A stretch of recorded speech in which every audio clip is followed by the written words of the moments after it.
Olá, que Deus nos ilumine. Iniciamos agora o programa Espiritismo em Ação. Hoje iremos falar sobre um tema que interessa a todas as famílias, a educação de filhos e, em especial, conversaremos sobre como o Evangelho de Jesus pode orientar os pais a conduzirem seus filhos na jornada terrena. O tema de hoje é Evangelho e Educação de Filhos. Para conversar conosco, convidamos nosso amigo Juquinha, da Irradiação Espírita Cristã. Seja bem-vindo, Juquinha. Eu agradeço. Juquinha, para iniciar a nossa conversa, nós gostaríamos de saber qual é a importância do Evangelho de Jesus em nossas vidas. Bem, o Evangelho de Jesus representa o roteiro de luz a que esse Espírito de tão alta envergadura veio deixar como seu legado maior. As palavras de Jesus constituem palavras de vida eterna. Isto é, elas nos servem não só para esse momento, nessa dimensão em que nós vivemos, mas para qualquer dimensão da vida, por mais elevada que ela seja. Quando Jesus nos disse, eu vim trazer a nova e eterna aliança, ele quis dizer que, através dos ensinos por ele deixados, nós estaríamos nos conectando com a fonte criadora da vida, Deus, o Pai. Juquinha, fale-nos sobre a família. O que vem a ser família na visão espírita? A constituição da família, ela representa a formação de uma célula básica da sociedade. Quando Deus imaginou a criação do Instituto Familiar, o fez erigir sobre duas colunas mestras, o homem e a mulher, dando a cada um desses seres condições especialíssimas para que, em se unindo, pudessem realmente constituir este alicerce seguro para a formação da família, que seria a oportunidade da continuidade da espécie. Então, a família representa expressamente a condição de co-criadores em que as criaturas se colocam neste mundo. Passam a ser embaixadores de Deus na Terra, propiciando realmente a continuidade da espécie. Como nós podemos inserir o contexto da reencarnação nesse âmbito familiar? Bem, nos fala a doutrina que a organização familiar, de forma muito direta, Emmanuel, o Consolador, que a família é organizada no plano espiritual. Isso. Não existe o acaso na lei divina. Tudo tem uma programação prévia e tudo feito com muita sabedoria. Então, a família é organizada no plano espiritual para que aqui possa desenvolver determinados compromissos necessários a cada um de seus membros. Então, a engenharia divina é muito perfeita. E cada um de nós experimenta a situação que precisa por ela passar. Então, não é à toa que nós enfrentamos situações adversas dentro do núcleo familiar. Mas, acima de tudo, estamos na oportunidade mais estreita de um relacionamento, com vistas a buscar nos harmonizarmos. Porque a família, segundo Emmanuel, tem dois aspectos especiais, dois requisitos especiais: a educação e a regeneração. Sim. A educação, entendendo-se a educação integral, desenvolvimento do saber e do amor, porque muitos atribuem atualmente às escolas essa função, mas a escola do amor é o lar. Certo. Então o lar, a escola instrui, o lar educa. A educação integral consiste em você desenvolver na criança, no filho, principalmente, o saber, a busca do desenvolvimento do intelecto, mas também trabalhar os sentimentos. Então são as duas asas, o saber e o amor, que vão nos conduzir à sabedoria.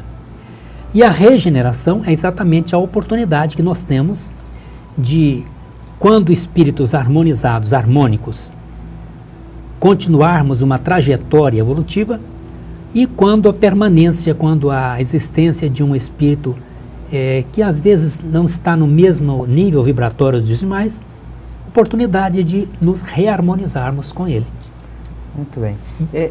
Na visão voltando um pouco à primeira análise que você fez sobre este processo de reencarnação no lar, que prejuízo nós temos para a sociedade quando nós enfrentamos as famílias equivocadamente atribuindo, além da instrução, a educação às escolas? Isso é muito sério, porque a escola, como eu disse, ela instrui, o lar educa. Nós não podemos nos abstermos exatamente dessa formação especialíssima que tem o lar. Você vê que grandes guerras fratricidas foram engendradas por mentes brilhantes. Claro, Desenvolveram o saber, mas não desenvolveram o amor, o sentimento. Então nós temos que trabalhar... E de regra passaram por uma família, deve ter acontecido alguma coisa nesse processo. Deve ter levado com ele algum trauma, alguma questão de desarranjo familiar, porque em geral na família nós encontramos esse aconchego. É verdade. Nós trabalhamos com famílias através de uma técnica em que nós vemos que, de uma certa forma, você abre mão de tudo que é material para ter o bem-estar com os familiares. A importância superior das pessoas com relação às situações, às coisas, a qualquer outra modalidade que não seja aquele sentimento de afinidade dentro do núcleo familiar, que é muito importante. Abstenção feita total às questões materiais de ter, mas preocupado em ser, né? Em ser. E ter na sua presença, na sua companhia, as pessoas. Porque nessa técnica você aplica estrategicamente uma técnica de perda. Então a pessoa perde isso, perde aquilo, mas na hora que perde um familiar, aí realmente há um baque. A reação é outra. A reação é completamente diferente. Muito bem, nós vamos para um pequeno intervalo e já voltamos. Continue conosco.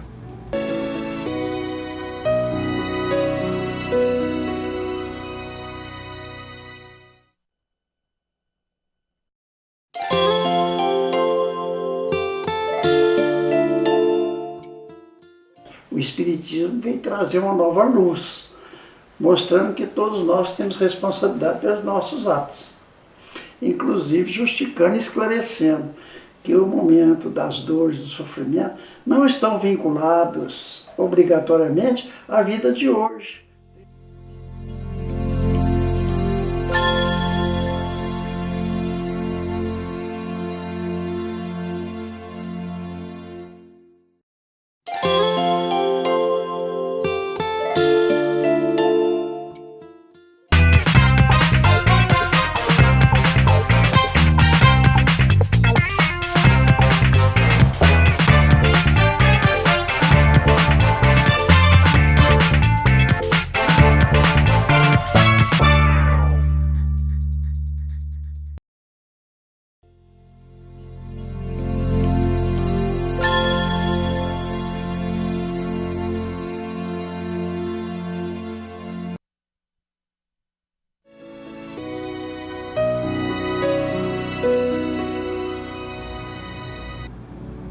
Estamos de volta com o programa Espiritismo em Ação, conversando sobre o tema Evangelho e Educação de Filhos. Juquinha, o que é a parentela corporal e parentela espiritual? Que paralelo nós podemos traçar entre um e outro e o que diferencia uma da outra? Bem, a parentela corporal, ela é a presente, a nossa família física. É a consanguínea. É a consanguínea, né? E que, infelizmente, muitas pessoas a têm como realmente a definitiva, e não é.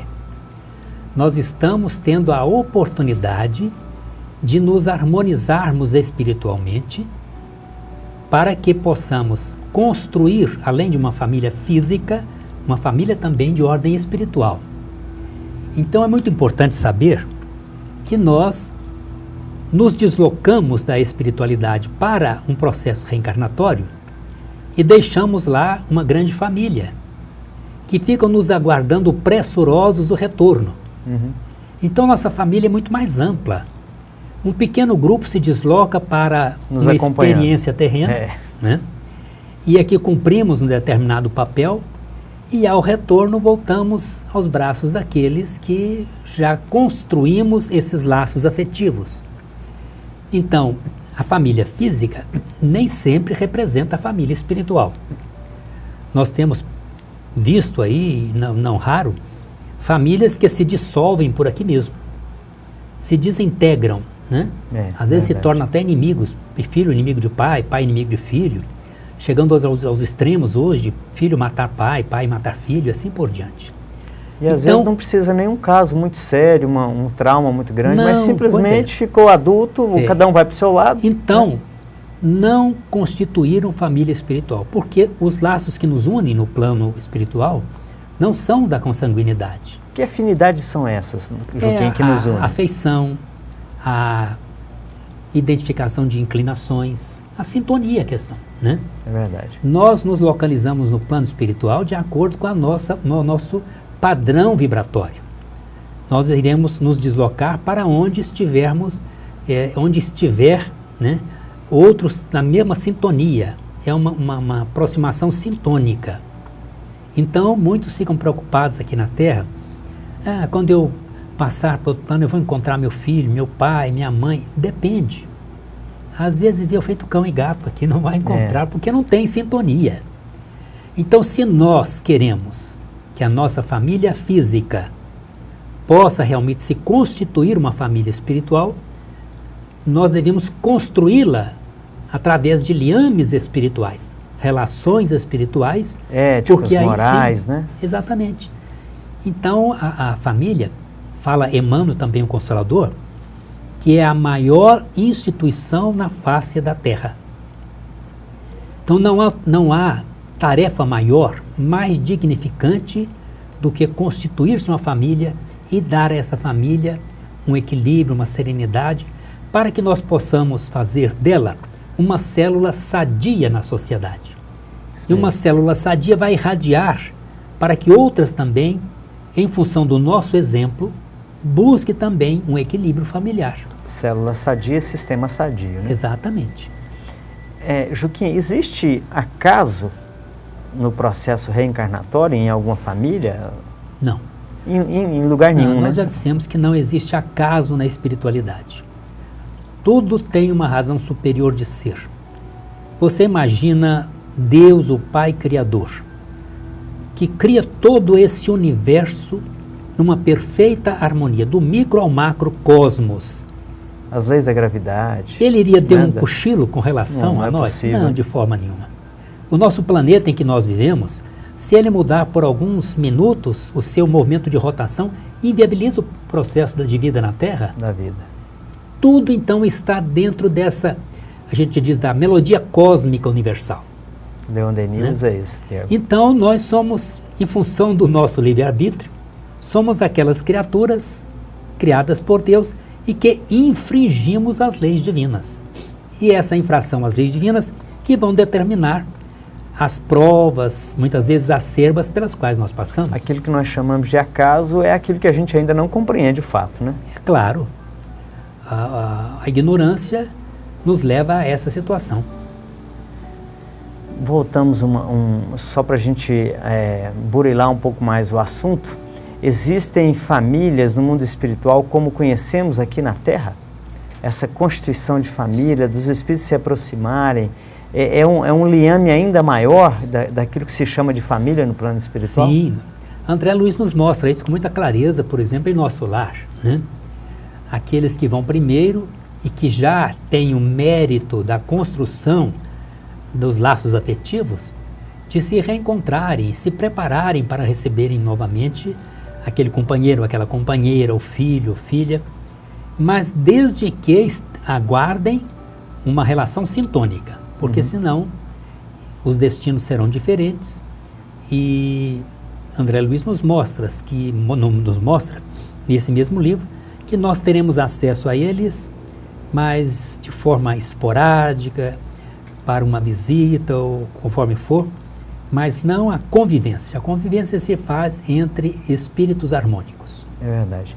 Não quer dizer que a gente não consiga, em determinado tempo, de acordo com o esforço de cada um, a reaproximação, né, daqueles espíritos claro. que eventualmente tenham quedado, né? O amor verdadeiro é um laço eterno. Então, quando nós realmente amamos, na expressão maior da palavra, nós nos ligamos de forma definitiva às pessoas. Uhum.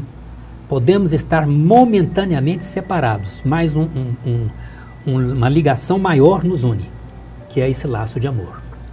Podemos estar em situações diferenciadas, mas estaremos ligados sempre pelo laço afetivo do amor.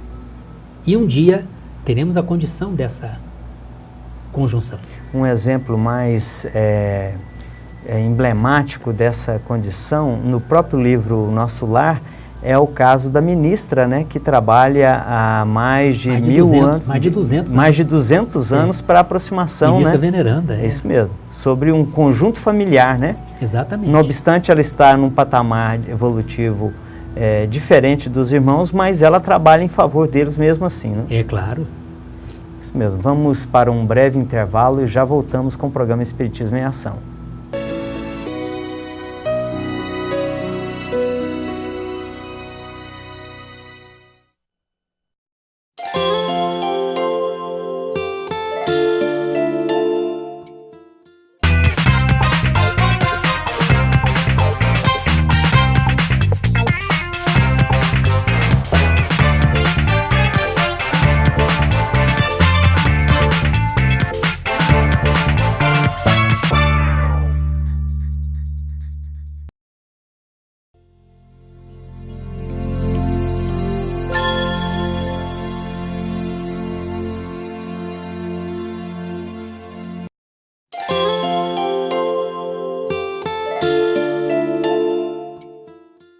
O Espiritismo vem trazer uma nova luz, mostrando que todos nós temos responsabilidade pelos nossos atos, inclusive justificando e esclarecendo que o momento das dores, do sofrimento, não estão vinculados obrigatoriamente à vida de hoje.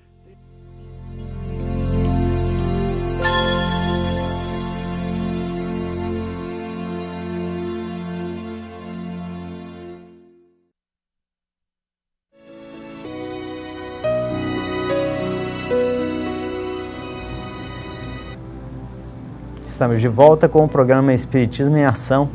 Hoje falamos sobre o assunto Evangelho e Educação de Filhos. Juquinha, como explicar a aversão que muitas vezes observamos entre pais e filhos?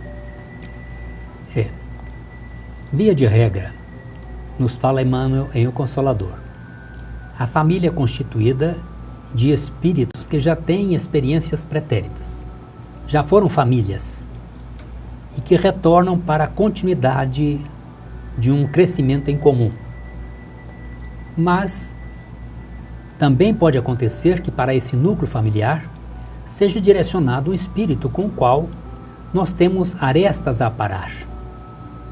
Então, nós sabemos que a reengenharia divina nos permite muitas vezes termos a oportunidade de ter um pretérito inimigo dentro do próprio lar, na condição de um filho, de um esposo, de uma esposa, para que nós, através do laço do amor, possamos romper um laço de ódio.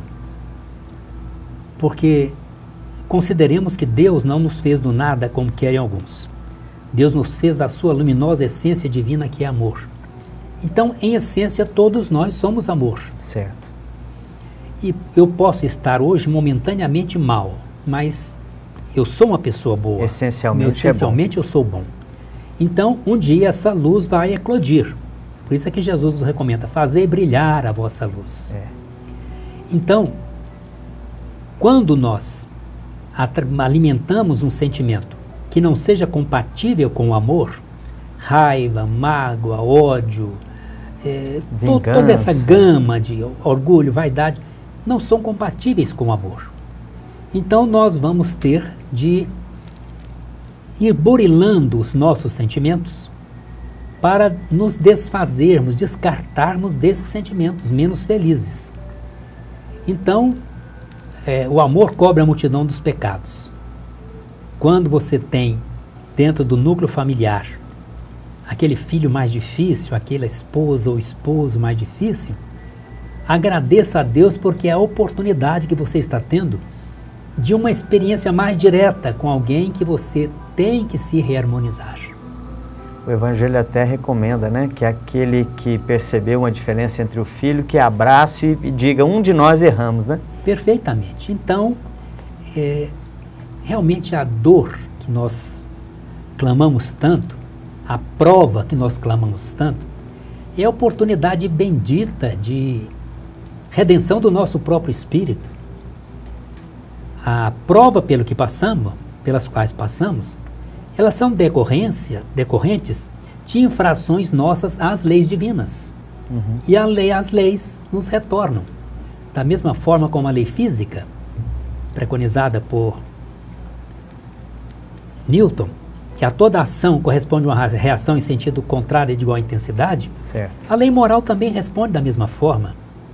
Eu agrido a lei moral, a lei me retorna. Então, aí nós chegamos a concluir, Deus não castiga ninguém. As suas leis é que se fazem cumprir inexoravelmente. Se nós as compreendermos e vivenciá-las em plenitude, nós não teremos necessidade de passar pelas provas, das vezes, tão acerbas. É verdade. Para educarem os filhos segundo o Evangelho do Cristo, os pais devem primeiramente vivenciar o Evangelho, vivê-lo, e que muitas vezes é um desafio.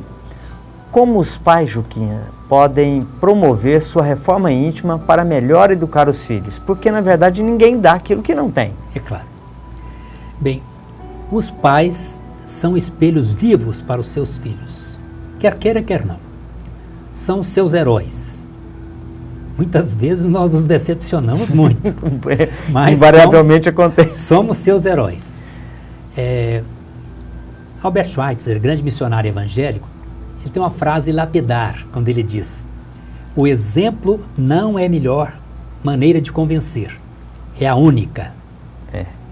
Então, nós temos que realmente nos fazermos modelos para os nossos filhos. Eu não posso exigir que meu filho não beba se eu bebo, que ele não use drogas se eu uso, que ele não minta se eu minto. Toco o telefone em casa e fala que eu não estou. Eu estou ensinando o guri a mentir. De repente ele mente outra coisa, você chama a atenção. Ele fica sem saber quando é que eu posso mentir, quando é que eu não posso mentir. Então nós temos de cuidar dos pequenos atos de cada dia. Né? Augusto Cury, num de seus livros de autoajuda, ele diz assim, que nós agimos muito pela emoção. E de repente você fala assim, meu Deus, por que eu falei isso? Por que eu fiz isso? É porque a emoção foi na frente e a razão vem mais devagar. Quando a razão chega, aí você cai em si. Por que eu falei aquilo? Por que eu fiz isso? Então o ideal, segundo ele, é que nós possamos fazer com que a nossa emoção caminhe junto com a razão para nós não cairmos nessas esparrelas. Diminuir esses impactos aí. Exatamente. Então, você tem de estar atento, porque ser pai, ser mãe, é uma arte. Não é fácil, de forma nenhuma. Não é só colocar a criatura no mundo, você está com a missão divina na mão. Deus confia a você aquele espírito para que ele saia daqui melhor do que ele veio. E não há nada melhor, como fala Emmanuel, do que a primeira fase da educação infantil, quando nela você pode introjetar novos conceitos morais.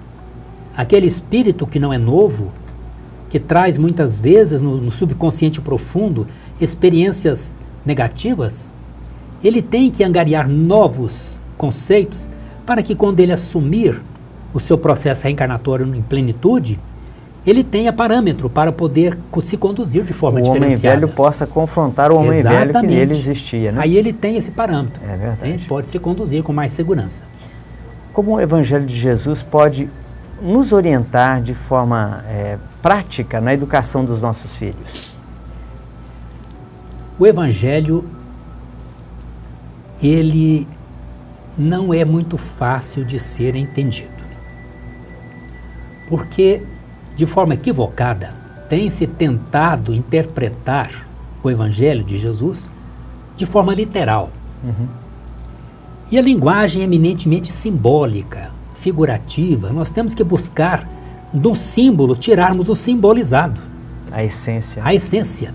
Jesus utilizou muito dessa pedagogia, tanto é que mais de um terço do Evangelho está escrito em parábolas. Parábolas são pequenas histórias que Jesus contava do conhecimento, da vivência do povo da sua época, mas sempre fazendo uma comparação de ordem superior. Por quê? A humanidade, naquela época, não tinha condições de compreender com maior profundidade os ensinos, a mensagem reveladora de Jesus. As teses, os conceitos. Não tinha condições ainda. Então ele deixou de forma muito inteligente, tanto é que Gibran Khalil nos diz que as parábolas constituem a mais fina flor da inteligência, porque através de uma forma simples você traz um conteúdo profundo.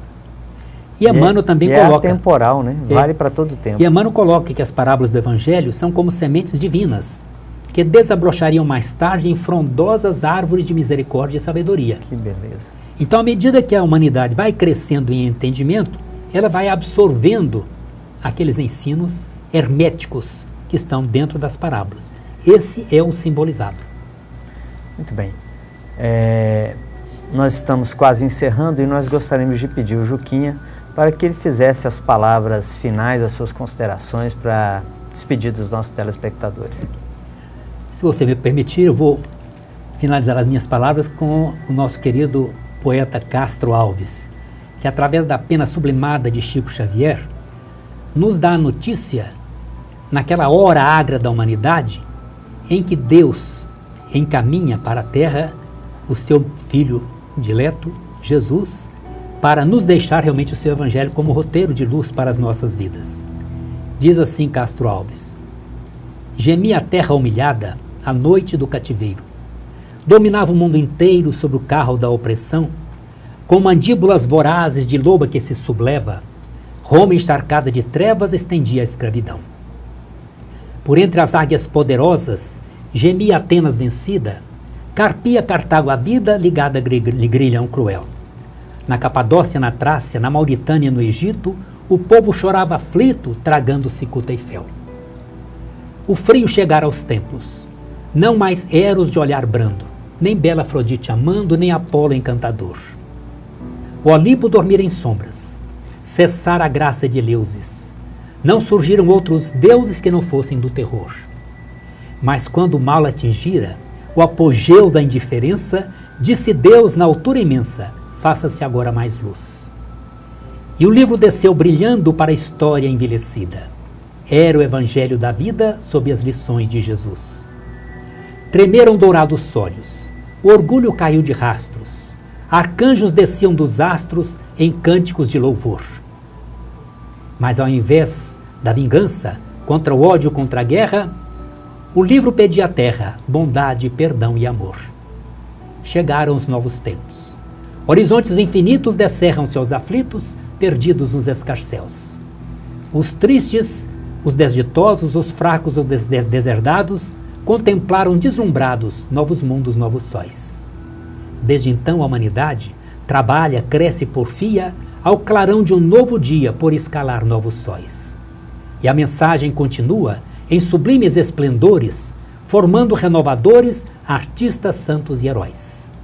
Espíritas, companheiros da grande luz restaurada, tracemos a nossa estrada na glória do amor cristão e servindo alegremente, na dor, na luta, na prova, busquemos na Boa Nova o livro da redenção. Muita paz, meus irmãos.